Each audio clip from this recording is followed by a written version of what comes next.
Hi there, Lindsay here, the Frugal Crafter. Today we are going to paint this still life using watercolors. And if you like this artwork, if you'd like to see a real-time version of it, you can find it in Critique Club. Critique Club is my membership group. It's $5 a month and you get access to over 100 real-time mixed media tutorials, 2 new ones posted every month, and a monthly creative prompt. And you can upload your artwork for feedback from me. So if that sounds good, check out the link in the video description to learn more.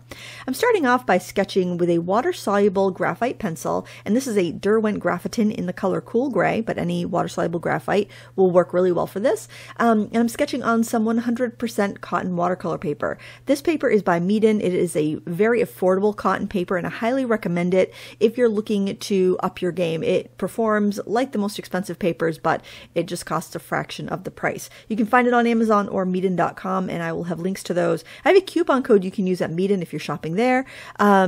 But hey, just it's a nice resource. I will always encourage you to use what you have because often I think if you follow a tutorial online, I think the first thing you should do is try it with what you have, because even if it doesn't work out exactly the way the artist does, it's going to show you what you can do with your supplies, what the limitations of your supplies are, and it might give you some new ways to use your supplies. And you might as well do that before you buy something new, because finding out how versatile your supplies are is better than just kind of buying because you see somebody else use it. This watercolor set is by Verbatim Art. I spotted it a couple months ago on Amazon, and it caught my eye because I love the wooden box, the packaging, and also the paint looked really nice, and it didn't look like anything I'd seen before. This is a Chinese-made paint, and generally those Chinese-made paints will fall into a couple categories. Most of them are made by like 3 or 4 different companies, but I didn't recognize these paints. I couldn't tell what they looked like. They looked really nice, but they didn't look like the Paul Rubens pans that I'd seen. They look like a poured pan, and after using them, they remind me an awful lot.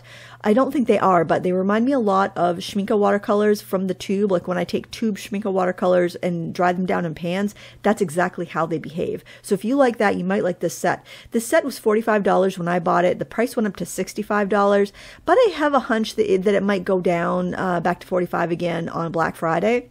I did wait for like Prime Day. They had a couple Prime Days, and I waited to see if these were going to go lower than $45, and they never did. But I have a feeling they're going to drop down to $45 on Black Friday. So just keep your eyes peeled if you were also interested in this set. I'm going to post an in-depth review of these on Monday before Black Friday. So if it is something you're curious about and you're wondering if it's going to go on sale because you're thinking about buying it for yourself or a gift, you'll get the whole skinny on it. But I will say I do enjoy these, and there's a few cons. One con is that it seems like the paint wears down kind of quickly.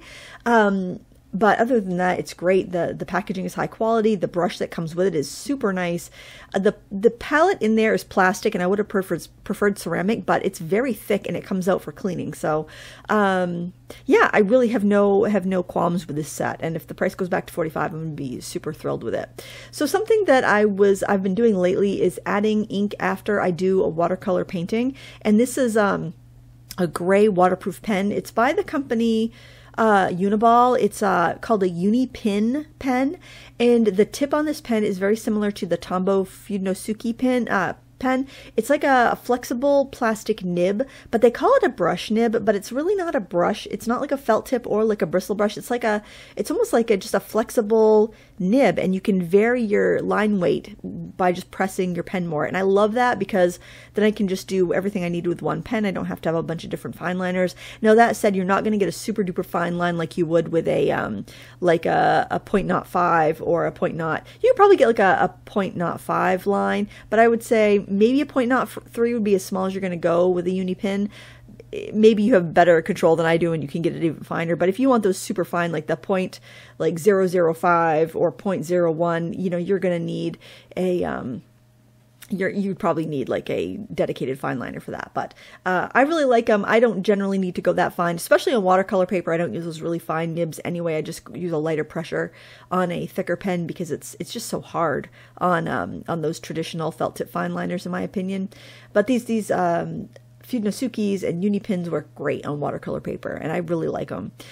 Anyway, just something you might want to consider. They're not that expensive, and you can find them in packs of different colors, and I don't know. I like them. You might too. Who knows? Use what you have first, and if it doesn't do the trick, then consider trying something new. Adding to your stash slowly and deliberately is a great way to get to know your supplies and buy things that you're really going to use. One thing I was enjoying with this set is lifting. I find that these colors lifted pretty well. Even the ones that were listed as staining still lifted pretty well, and I reckon that's probably because I tend to prefer more highly sized watercolor paper. Like for me, I prefer arches. I prefer a lot of the Henna Mule papers. I don't prefer the Fabriano Artistico a lot, just because it doesn't lift quite as well. It's not as highly sized, it seems like, but that's a personal preference. Fabriano paper is beautiful. It's gorgeous. I do enjoy working on it, but if I have my druthers, I always go for a more sized paper because I like to be able to go in and lift out highlights. I like to see what I can lift out first before I decide to go in with like a white pen, and I am not a masking fluid person. I'll use it occasionally, but I don't like those hard edges. I kind of like to work on the fly a little bit more these days, and so I will tend to go back in. Here I was experimenting with the white paint in here. It's a titanium white, but if I had my druthers again, I would have nixed that white paint. I would have not included it because it's never as white as a gouache or a pen, so it's kind of a throwaway unless you like to mix more opaque colors, but it's not a super opaque color. It definitely feels more like a mixing white. If you use it thickly and opaquely, it's also a little shiny. So I would nix that. If I ruled the world and told people what to put in their paint sets, I would get rid of that. And there's also a green that I would get rid of because you could make it with two of the other colors in the stash in the kit. But that's me. I think that's pretty small complaints over a set like this. Anytime you're buying a set, you're never getting all your wishes fulfilled. You know, you're going to get some colors that you wouldn't have put in there yourself. So that's kind of par for the course, because we all like different things, because we're human beings and we're all a little different.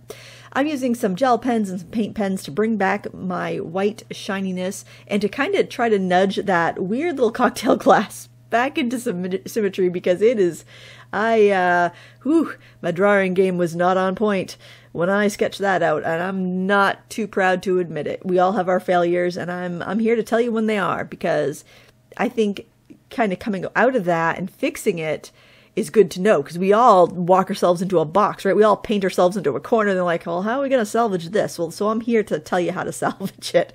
You nudge with your pens, you nudge with your whites. And now I'm going in with the gray, the dark gray uni pin pen. So I got a pack of 4. It was $10 on Amazon.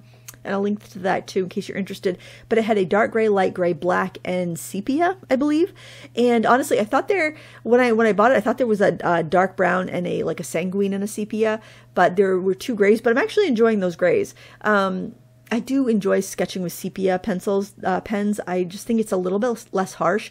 Grays also are less harsh, and sometimes that's what you want. You don't want that really stark line. You want something that's kind of in between.